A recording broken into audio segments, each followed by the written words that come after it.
Bonjour toi. Aujourd'hui, je te propose de découvrir le deuxième des 10 commandements de la loi de Dieu, qui est un principe de fidélité envers Dieu.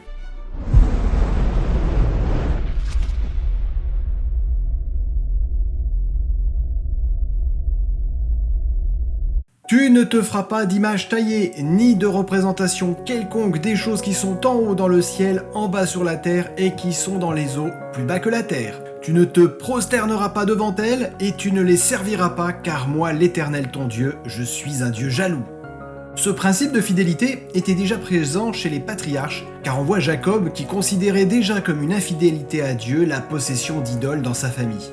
Déjà, à cette époque, l'homme connaissait ce commandement de Dieu de ne pas les adorer, un précepte de fidélité que nous retrouvons aussi dans le Nouveau Testament. Ce commandement interdit donc la fabrication de toute représentation de choses dans le ciel, sur la terre ou dans les eaux. Et il interdit surtout de se prosterner devant ces images, reliques, statues et autres, de les vénérer et de les servir.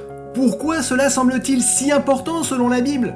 Parce que l'adoration d'images est une forme d'idolâtrie qui détourne ton adoration du vrai Dieu. La fabrication d'images taillées et autres peut te conduire à l'adoration d'autres dieux et surtout à la déviation de la véritable foi en Dieu. Mais l'idolâtrie peut prendre différentes formes, outre la vénération d'images ou d'idoles. Des objets fétiches et autres gris-gris sont tout autant d'idoles et de superstitions qui t'éloignent de Dieu.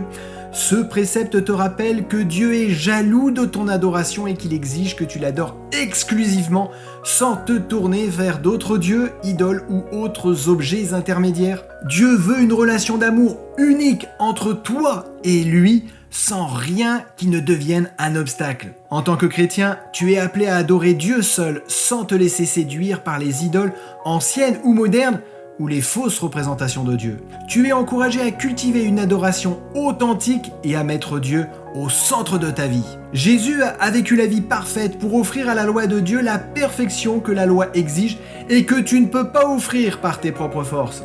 Par son obéissance parfaite, il te donne la capacité, toi aussi, d'obéir parfaitement à Dieu par la puissance du Saint-Esprit. À bientôt et que l'Esprit de Dieu t'aide à lui rester fidèle et obéissant pour l'amour de son nom.